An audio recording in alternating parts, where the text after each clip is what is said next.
Bonjour et bienvenue dans ce nouveau rendez-vous au cœur du salon OSE. 3 jours pour entreprendre, c'est le rendez-vous des entrepreneurs avec leur destin.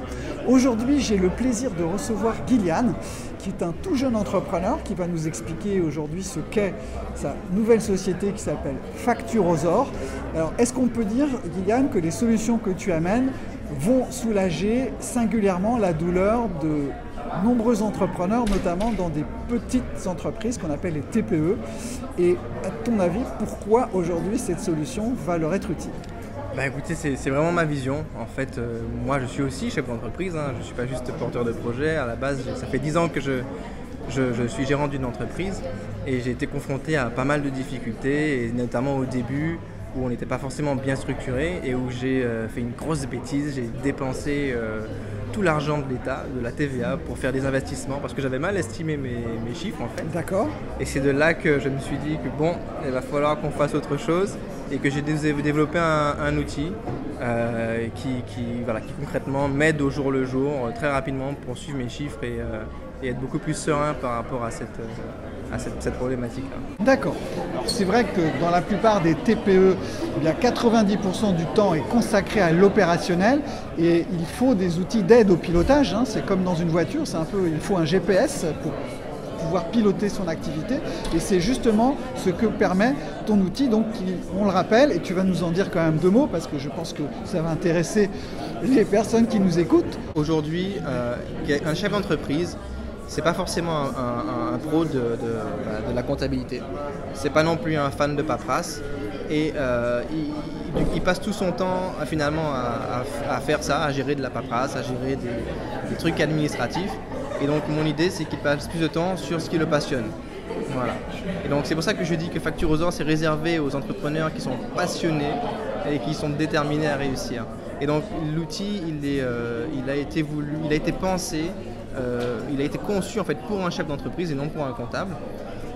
Et du coup, il a un module très simple de facturation, évidemment, tout ce qu'il a, devis, facture, bon de commande, bon, je l'ai basé sur ça. En fait, j'ai commencé l'année dernière donc, à travailler avec une quinzaine de chefs d'entreprise de différents secteurs, que ce soit dans l'artisanat, la prestation de services, commerçants également.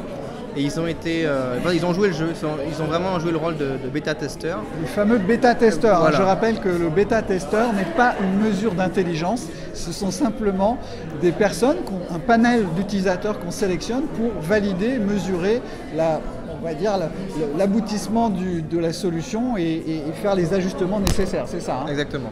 Et ils ont vraiment été patients, et d'ailleurs je les remercie, je profite pour les remercier publiquement parce qu'ils ont vraiment joué le jeu, et du coup grâce à eux, on a amélioré l'outil, on l'a optimisé. L'outil, donc ça a été co-construit en quelque sorte. C'est exactement ça.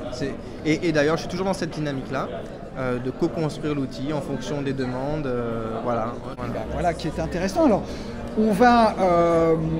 tu vas juste nous dire aujourd'hui où tu en es, puisque tu es dans la phase de lancement de cet outil, et justement qu'est-ce que tu peux nous dire sur ton plan marketing, parce que tu sais que moi mon travail c'est de conseiller les entreprises sur la fonction marketing et relations clients, parce qu'aujourd'hui les deux sont intimement liés.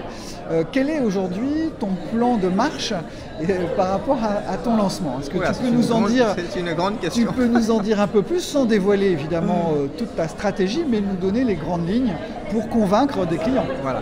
Écoutez, aujourd'hui, je vais fonctionner. Enfin, mon principe de lancement, il va être très simple, c'est de dire que voilà, ça fait 1 an que je travaille avec des bêta-testeurs, voilà, que l'outil est prêt, mais qu'il y a encore une phase quand même d'expérimentation, et que l'idée là, je vais ouvrir en fait les inscriptions à nouveau pour un panel de 108 personnes, c'est mon chiffre symbolique, qui vont rejoindre l'aventure avec moi, rejoindre ma communauté d'entrepreneurs passionnés et déterminés à réussir.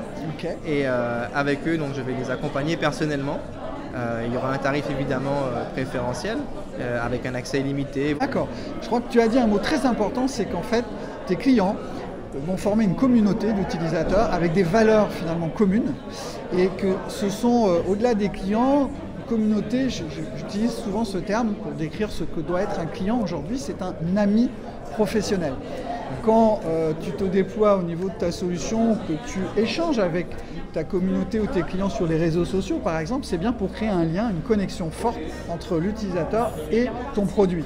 Et je crois que la démarche aujourd'hui de tout entrepreneur, c'est vraiment de convaincre des amis de travailler sur ce même produit, puisque finalement, c'est partager des valeurs. Et c'est marrant que tu dis ça, parce que finalement, tous les bêta-testeurs, maintenant, je les considère vraiment comme des amis. Merci beaucoup, Guyliane. Alors, juste pour revenir sur ma question initiale, sur les outils marketing ou les leviers marketing que tu vas utiliser pour accélérer un peu, qu'est-ce que tu as prévu? Sans dévoiler encore une fois de secrets industriels. Non, mais je pense utiliser la plateforme Facebook. Évidemment. Pour parler de l'outil.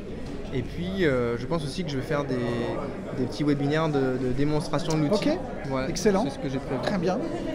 Webinaire avec de la vidéo, avec des tutoriels peut-être Je pensais du live en direct. Du live, d'accord, ok, très bien. Pour montrer enfin. Ok, donc webinaire, finalement c'est une bonne idée puisque ça va permettre aussi d'établir une connexion avec les futurs utilisateurs, et puis c'est bien aussi de porter sa marque puisque tu es le premier ambassadeur finalement de ta marque. Alors ensuite, pour pouvoir accéder à ta solution, donc il y a un site internet, c'est ça? Oui. Qui s'appelle, tu vas nous le dire, je le mettrai dans la description évidemment de la vidéo. C'est très simple, c'est facturosor.fr. Facturosor.fr. Et pour le lancement donc de ton produit, tu as prévu, je crois, un jeu qui permet de gagner des semaines ou des mois d'utilisation gratuite de l'outil, c'est ça? Voilà, exactement. Sur la page d'accueil, il y a un bouton où on peut cliquer dessus et vous arrivez sur une page où vous pouvez jouer.